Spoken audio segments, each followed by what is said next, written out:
जरथुस्त्र जरथुस्त्र ने यीशु को संतुलित किया। सभी धर्म संस्थापकों में से जरथुस्त्र एकमात्र ऐसे व्यक्ति हैं जिन्हें जीवन से गहरा प्रेम है। शायद यही कारण है कि जरथुस्त्र के अनुयायी दुनिया में सबसे छोटे अल्पसंख्यक हैं। वे अधिकतर यही बंबई, आज की डेट का मुंबई, वहां रहते हैं। बंबई उनकी पूरी दुनिया है। बस कुछ टुकड़े शायद खंडाला और लोनावला में रहते हैं, लेकिन पूना अंत है। इसके पार तुम्हें जरथुस्त्र का कोई अनुयायी नहीं मिलेगा, और कोई भी उन्हें धार्मिक नहीं मानता, क्योंकि वे जीवन से प्यार करते हैं, जीवन का आनंद लेते हैं। एक किताब का जिक्र यहाँ करूँगा जिसका शीर्षक है द मसीहा। उसका दूसरा वॉल्यूम और 14वां अध्याय पढ़ने योग्य है। जरथुस्त्र के बारे में, उसके अनुयायियों के बारे में ये अपने आप में एक पूरा अध्याय है। जरथुस्त्र सभी धार्मिक संस्थापकों में से एकमात्र ऐसे व्यक्ति हैं जो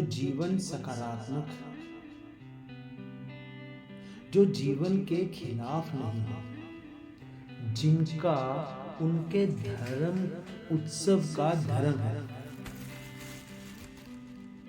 माने जिनका धर्म उत्सव का धर्म है, अस्तित्व के प्रति कृतज्ञता, यही उनका धर्म है।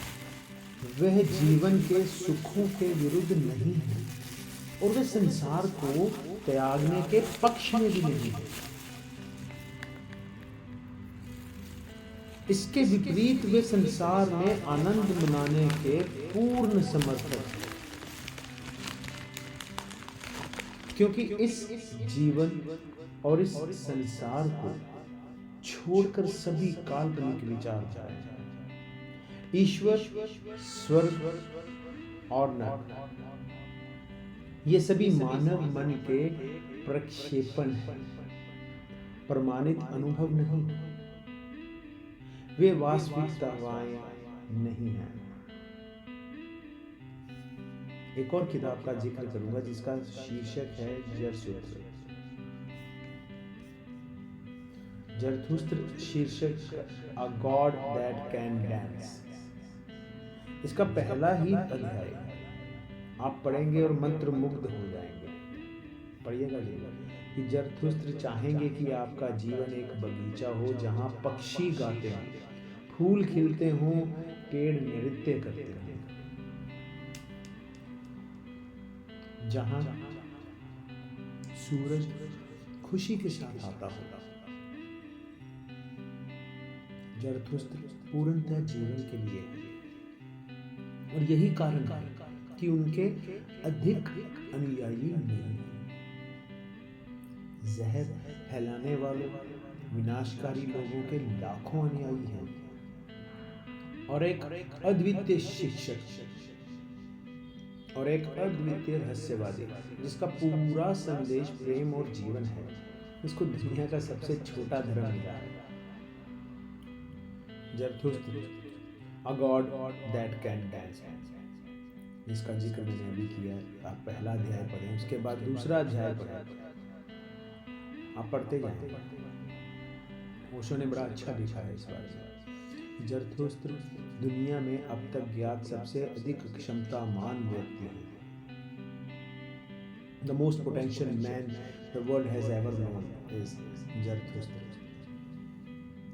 इसने महान लोगों को जाना है, और उनमें से कई को, लेकिन वे एक निश्चित तरीके से अभी भी समझने योग्य थे। उन्होंने आपकी भाषा का इस्तेमाल किया, उन्होंने अपने पूर्वाग्रहों का इस्तेमाल किया। आपको एक नई रोशनी देने के बजाय उन्होंने आपका वैसे ही समर्थन किया जैसे आप हैं। आप उन्हें महान कहते हैं क्योंकि उन्होंने आपका समर्थन किया है। उन्होंने आपको अपने साथ सहज बनाया है।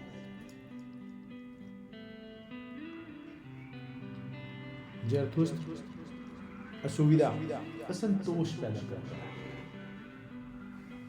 क्योंकि महान असंतोष के बिना अति मानव संभव नहीं है। आपके अन्य महापुरुष आपको संतुष्ट रहना, इच्छा रहित होना सिखाते हैं। जरथुस्त्र आपको दिव्य असंतोष और सितारों के प्रति लालसा सिखाता है। ओशो कहते हैं मैं उनसे बिल्कुल सहमत हूं, जरथुस्त्र से, कि जब तक आपके अंदर सितारों के लिए लालसा नहीं होगी, आप विकसित नहीं हो सकते और आप अपना सर्वोच्च स्वरूप नहीं बन सकते। आप अपनी क्षमता को उसकी पूर्णता तक प्राप्त नहीं कर सकते।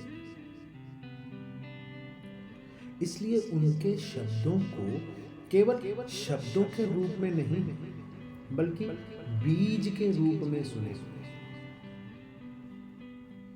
फिर से उसी किताब का जिक्र करूंगा, जरथुस्त्र, A God That Can Dance, उसका 13वां अध्याय